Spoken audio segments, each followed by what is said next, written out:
el doctor, exdirector de la Facultad de Derecho e investigador del Sistema Nacional Nivel 3, Raúl Contreras Bustamante. Raúl, qué gusto saludarle, ¿cómo está? Muy buenas tardes. Muy buenas tardes, Jaime, encantado de estar contigo en tu escuchado programa. Muchas gracias, Raúl. ¿Cómo llegamos al 2025, 108 años de la promulgación de nuestra Constitución? ¿Cómo llega la Constitución? ¿Con qué salud llega la misma? Bueno, creo que primero habría que recordarle a quien nos escucha por qué el calendario cívico conmemora determinadas fechas. Uh-huh. Es porque son eventos muy importantes en la historia del país que contribuyen a crear un sentimiento de pertenencia nacional. Hoy estamos conmemorando no solamente 108, sino 168 años de que se aprobó la Constitución de 1857, uh-huh. Porque la Constitución que está vigente es una Constitución que en su proemio dice Constitución reformada de la Constitución de 57, que fue precisamente, como bien se dijo, hace 108 años. Es una Constitución que es, después de la de Estados Unidos, la más antigua del mundo, lo cual habla de su importancia y de su trascendencia. Una Constitución que nos ha permitido transitar democráticamente, al menos en los últimos años, Raúl. Pues no en los últimos años. A mí me gusta recordarle que gracias a la Constitución México ha sido el país con más estabilidad política de América, incluidos nuestros socios y vecinos de Estados Unidos y de Canadá, porque, por ejemplo, desde 1934, en que tomó posesión el presidente Lázaro Cárdenas, todos los presidentes de México han entrado a través de una elección, han gobernado 6 años y han entregado el poder de manera pacífica a través de otras elecciones. Esa estabilidad política que tiene nuestro país se lo debemos en gran importancia, en gran forma, a esta Constitución que hoy conmemoramos. Y en ese sentido, Raúl, nuestros políticos, nuestras instituciones, ciudadanos, nuestros hombres y mujeres, ¿hacemos valer y respetamos nuestra Constitución, Raúl? Pues mira, la Constitución sigue siendo el contrato social, sigue siendo la ley fundamental en la que se mueve todo el sistema político mexicano.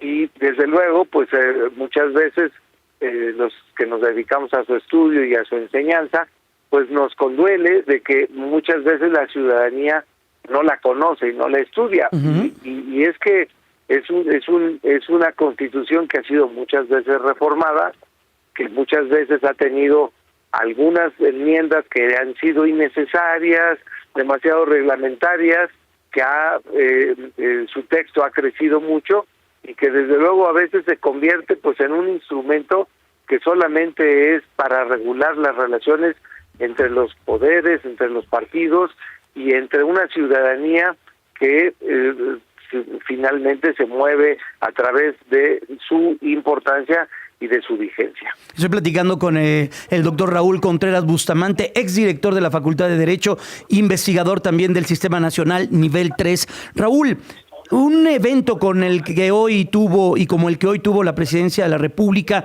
en la presencia de Claudia Sheinbaum, la primera mujer presidenta, pero con ausencias importantes que vienen directamente desde el Poder Judicial. ¿Qué nos dice eso del momento que vive México y qué representa para la propia Constitución la ausencia de la presidenta de la Suprema Corte de Justicia de la Nación y de algunos miembros de este colegiado? Jaime, pues esta conmemoración pues es signo de lo que hemos estado viviendo en los últimos tiempos. Es lamentable que el Poder Judicial, que la titularidad del Poder Judicial no estuviera, porque entiendo que algunas ministras sí fueron invitadas, uh-huh. Porque el Poder Judicial pues es, desde el punto de vista de la teoría, dos cosas muy importantes: el intérprete de la Constitución y el principal defensor de la Constitución.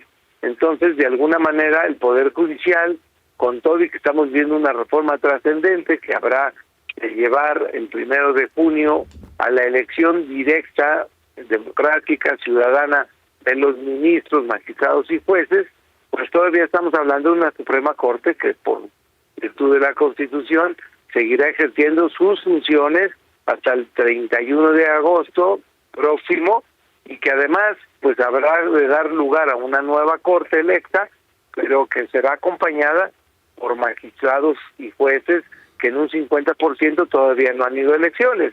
Estamos hablando de un poder judicial que está actuante y que está vivo y que debería estar presente. Y en ese sentido, si no está presente, ¿cómo es que está la República? En esta mesa de cuatro patas, ¿nos hace falta una fundamental hoy en día? Bueno, creo que son tiempos de unidad. Entiendo que el Poder Judicial pues tendrá que seguir fungiendo y cumpliendo con sus responsabilidades. Es una ceremonia que de alguna manera no altera el devenir a diario de lo que son los poderes, y esperemos que los ministros, los magistrados y los jueces sigan cumpliendo con sus responsabilidades constitucionales. Raúl, ¿qué tan necesario es en el 2025, además, como tú bien dices, de entenderla, acercarnos al texto constitucional, modernizarla, modificarla, adecuarla a los nuevos tiempos? Bueno, pues es una constitución que del 1 de septiembre al 15 de diciembre modificó 60 artículos, que es un poco más del 40% del articulado.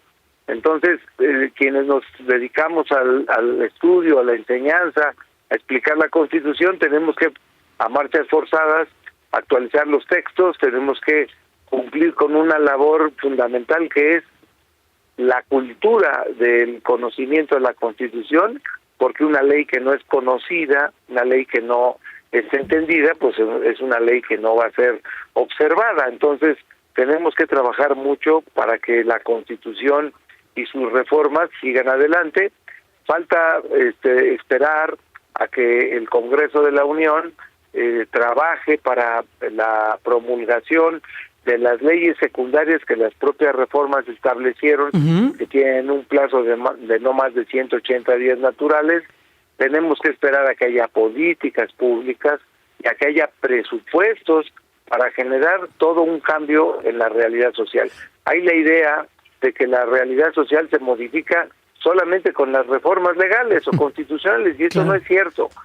Después de una reforma hace falta leyes secundarias, políticas públicas y presupuestos, y dedicarse con mucho cuidado a que se explique el contenido de las reformas para que éstas se conviertan en reformas positivas.